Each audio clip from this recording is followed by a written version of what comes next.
क्या था सवाल?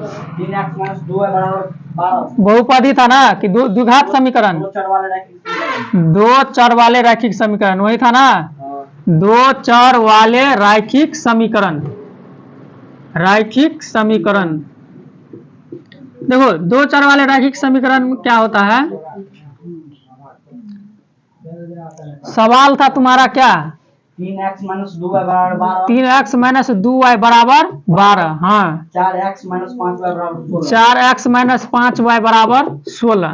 अब देखो इसमें x और y का मान निकालना है हमको। क्या निकालना है? x और y का मान। x बराबर कोई बात नहीं, सब मान से निकाल देते हैं, और y का मान निकालना है। समझ गया? x और y का मान हमको क्या करना है? निकालना है। तो एक x का और y का मान निकालने का तरीका बताएं। लुप्तीकरण विधि सबसे छोटा विधि होता है और सबसे आसान विधि होता है। कौन सा विधि? लुप्तीकरण विधि। अब देखो लुप्तीकरण विधि में क्या होता है, एक संख्या को लुप्त करना पड़ता है। चाहे तुम x वाले को लुप्त करो या नहीं तो y वाले को लुप्त करो, कोई एक संख्या क्या करना पड़ता है? लुप्त करना पड़ता है। उसी को कहा जाता है लुप्तीकरण विधि। अब देखो लुप्तीकरण से हम लोग बनाते हैं, लुप्तीकरण से, लुप्तीकरण में क्या बोले, एक को लुप्त यानी उड़ा देना है, हटा देना है। चाहे x वाले को हटाएंगे या y वाले को हटाएंगे। तो हमको पता है 3x-2y बराबर कितना हो जाएगा? 12 हुआ कि नहीं होगा? एक हो जाएगा 4x-5y = 16।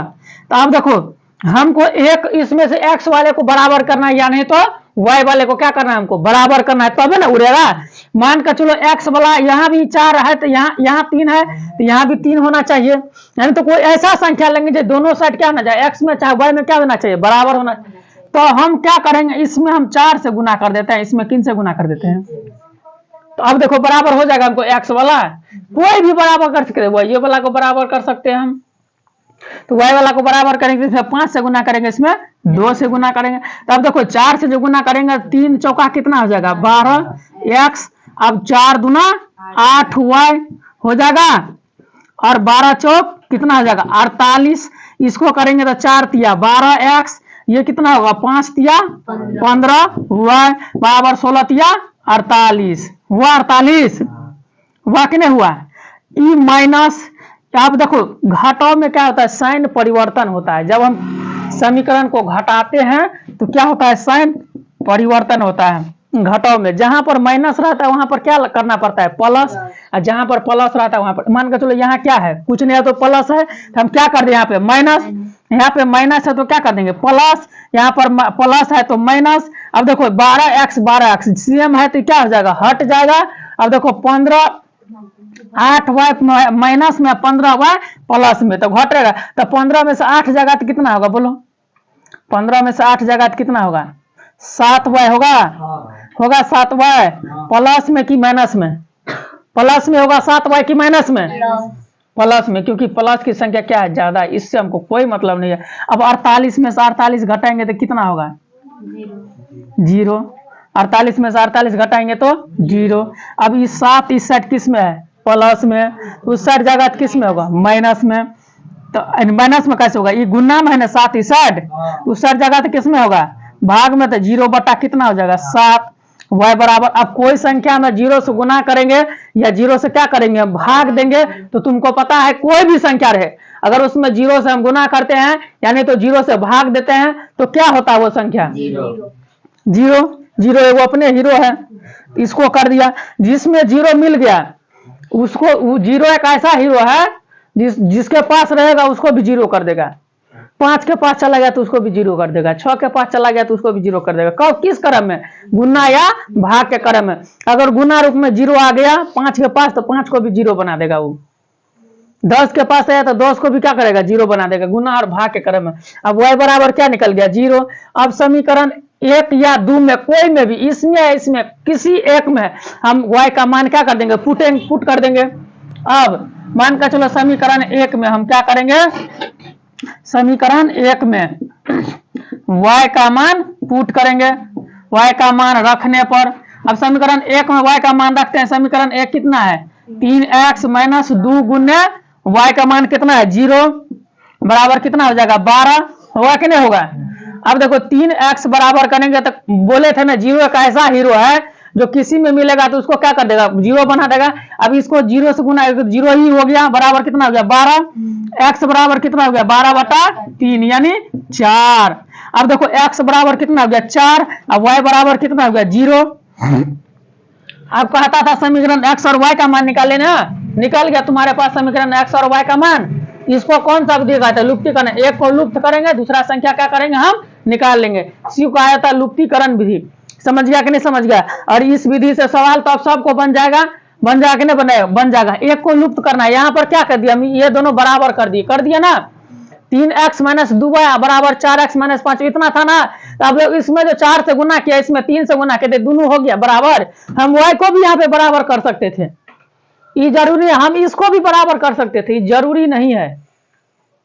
किसी एक को क्या करना पड़ेगा हमको, इसको तो कम से कम इसको अचर पद वाले को बराबर कर, चाहे इसको चाहे इसको, x वाले को चाहे y वाले को हम क्या कर सकते हैं, बराबर कर सकते हैं। तो हमारा आ गया समीकरण। उतारना है किसी को, सवाल को उतारना है कि मिटा दे, मिटा देते हैं। अब दूसरा विधि होता है, एक दूसरा विधि होता है प्रतिस्थापन विधि। प्रतिस्थापन विधि, एक का मान निकाल के दूसरे में स्थापित करते हैं। अब देखो समीकरण 1 है, जैसे समीकरण 1 में लेंगे इसको समीकरण 1 मानते हैं हम, इसको समीकरण क्या मानते हैं 1, इसको समीकरण 2। तो यहाँ पर लिखेंगे समीकरण 1 से, क्या करेंगे हम समीकरण 1 से। तो समीकरण कौन विधि में, प्रतिस्थापन विधि है ना, स्थापन। समीकरण 1 से लेते हैं, 3x - 2y बराबर कितना है 12 है ना। 3x - 2y बराबर कितना है 12 है ना। 3x - 2y बराबर 12। तो 3x बराबर करेंगे तो 2, देखो इसमें भी x या y किसी को हम ले सकते हैं, या x से बराबर निकाल सकते हैं, यानी तो y बराबर। क्या हम x बराबर निकाले कि y बराबर निकाले, तुम ही लोग बोलो। x से बराबर निकालते हैं। अब ये 2 इस साइड किस में है, माइनस में, तो उस साइड किस में जाएगा, तो 12 + 2y होगा। अब देखो x बराबर करेंगे तो क्या हो जाएगा बोलो, 12 + 2y/3। अब देखो x बराबर कितना निकल गया 12 + 2y/3। अब इसका मान समीकरण 2 में हम पुट कर सकते हैं। अब x का मान समीकरण किस में रखेंगे, समीकरण 2 में रखने पर x का मान समीकरण 2 में रखते हैं। अब देखो x का मान समीकरण क्या करेंगे 2 में रखेंगे। समीकरण 2 कितना है 4x, 4 गुने x का जगह क्या भर देंगे 12 + 2y/3 कर सकते हैं ना। -5y बराबर ये क्या कर देंगे 16। अब तुमको ये चीज तो पता है, ये 3 इस साइड किस में है भाग में, तो इस साइड किस में जाएगा, ये 3 इस साइड किस में है, इस साइड किस में जाएगा गुना में। अब देखो तो कितना हो जाएगा 4 गुने 12 + 2y -5y बराबर 16 तिया 48। तो तुमको तो पता है बराबर की इस साइड अगर कोई संख्या भाग में रहेगा तो उस साइड किस में जाएगा, बराबर की साइड कोई संख्या इस साइड गुना में रहेगा तो उस साइड किस में जाएगा, बराबर की साइड कोई संख्या माइनस में रहेगा तो उस साइड किस में जाएगा, इस साइड प्लस में रहेगा तो उस साइड किस में जाएगा। ये चीज तो जान गया, किसी तरह का किसी को दिक्कत नहीं है। अब देखो 12 चौका कितना होता है 48, 12 चौका 48। अब देखो 48 हुआ ना, अब प्लस ये, अब देखो ये 2y प्लस में, ये 2y प्लस में, आई 5y माइनस में, तो घट जाएगा 2y में से -5y घटा तो -3y बचा, अब बराबर 48 हो गया। अब ये 48 इस साइड किस में है प्लस में कि माइनस में, ये 48 इस साइड किस में है उस साइड जगह किस में होगा 3y बराबर 48 -48 हो जाएगा, होगा कि नहीं होगा। तो -3y बराबर 48 में से 48 घटाएंगे तो 0। अब देखो y बराबर करेंगे इस साइड -3 किस में है गुना में कि भाग में है, y के क्या है गुना में है, इसमें जाएगा तो कितना -3 होगा। अब तुमको बता दिए y एक ऐसा 0 एक ऐसा हीरो है जो किसी संख्या में जाता है तो उसको क्या कर देता है 0 ला लेता है। तो y का मान क्या हो गया 0 हो गया। अब हो गया y का मान 0 हो गया कि नहीं हो गया। अब y का मान जो हो गया 0 तो इसमें भी हम y का मान रख सकते हैं, समझ गया कि नहीं समझ गया। y का मान क्या करेंगे हम इसमें भी रख सकते हैं। अब इसको समीकरण 3 मान सकते हैं ना हम। अब समीकरण 3 में y का मान रखने पर, अब समीकरण 3 में y का मान रखेंगे तो x का मान निकल जाएगा। तो समीकरण 3 इसको भी मान सकते हैं। तो x बराबर कितना हो जाएगा, देख लो 12 प्लस 2y है ना, तो 2 गुने 0 हो जाएगा, अब बट्टा हो जाएगा 3, हुआ कि नहीं होगा। अब इस साइड 3 किस में है, भाग में कि गुना में, भाग में 3 साइड किस में जाएगा, तो 3x बराबर देखो 2 में 0 से गुना करेंगे तो 3x बराबर सोचे कितना बचेगा 12, x बराबर 12 बट्टा 3 यानी 4। उसमें भी आया था x बराबर 4 y बराबर 0, इसमें भी आया x बराबर 4 y बराबर 0। किसी तरह का दिक्कत नहीं, किसी को ये विधि भी उतारना है तो उतार लो, किसी को उतारना है तो उतार लो, ये विधि समझ गया, सबसे हल्का है, किसी तरह का दिक्कत नहीं है सब। बोलो समीकरण 3x माइनस 2y बराबर 12, 3x माइनस 2y बराबर 12 है ना, 4x माइनस 5y बराबर 4x माइनस 5y बराबर। चलो वज्र गुणन विधि, कौन सा विधि, वज्र गुणन। वज्र माने जानता है, अस्त्र शस्त्र जिसको कहते हैं। तो वज्र गुणन विधि का सूत्र होता है x बराबर, सूत्र क्या होता है बोलो तो, x बराबर सूत्र क्या होता है वज्र गुणन विधि का, बोलो x बट्टा b1 c2 माइनस b2 क्या होता है, x बट्टा b1 c2 minus b2 c1। क्या b1 c2 बोल रही है,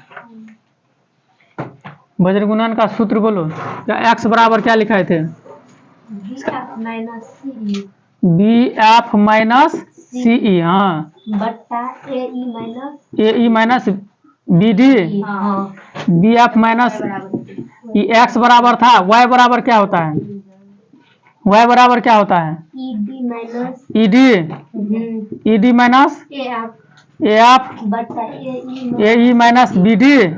देखो सबसे आसान सवाल है यही, सबसे आसान है, सिर्फ इसका सूत्र याद कर लेना, समझ गया। अब x का मान भर देते हैं। अब देख लो x का मान भरने के लिए हम क्या करेंगे, ये इसको a मान लेंगे, इसको b मान लेंगे, इसको c मान लेंगे, इसको d मान लेंगे, इसको e मान लेंगे, इसको f मान लेंगे। समझ गया कि नहीं समझ गया, सबको पता है a कितना है 3, b कितना है 2, b माइनस 2 है, c कितना है 12, और d कितना है 4, e कितना है माइनस 5, f बराबर 16। जहां जहां ए बी सी डी है वहां पर क्या करेंगे, हम भरते जाएंगे, क्या करेंगे हम मान पुट करते जाएंगे। b कितना है माइनस 2 है ना, तो माइनस 2 गुने f कितना है 16 है ना। अब माइनस देखो c कितना है, c तुम्हारा ठीक है। इसमें अगर हम y का मान पुट करते हैं तो अब कितना होता है, देखो तो सी डी होता है ना, तो c कितना है 12 और d कितना है 4, अब माइनस a कितना है 3, गुने f 16, अब बट्टा ई कितना हो जाएगा ए ई माइनस बी डी ना, तो ए ई कितना है, ए है 3, ई है माइनस 5, अब माइनस ए कितना हो जाएगा बी डी ना, तो बी है माइनस 2 ना, और डी कितना हो गया हाँ 4। तो करो तो यहाँ पे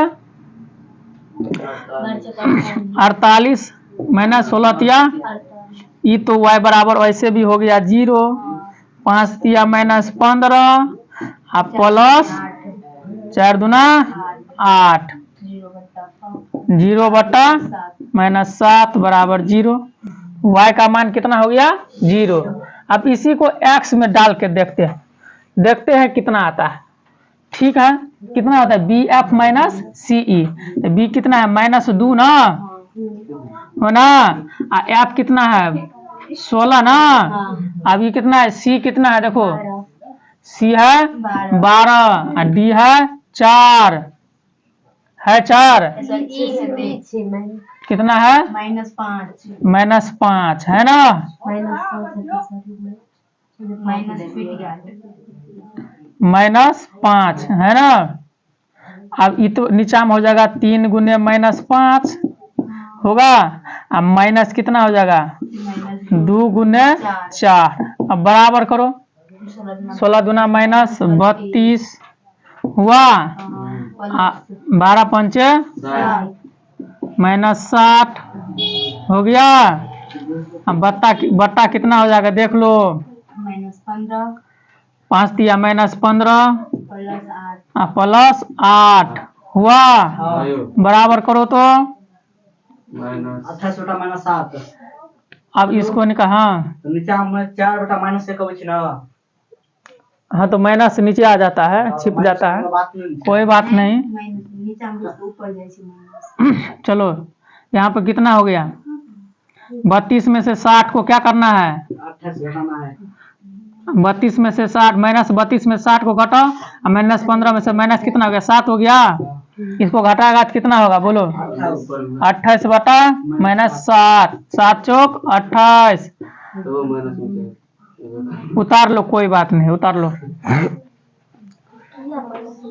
समझ गया, उतार लो, कोई बात नहीं है। सवाल समझ गया। इसको कौन सा विधि कहेंगे हम, वज्र गुणन विधि।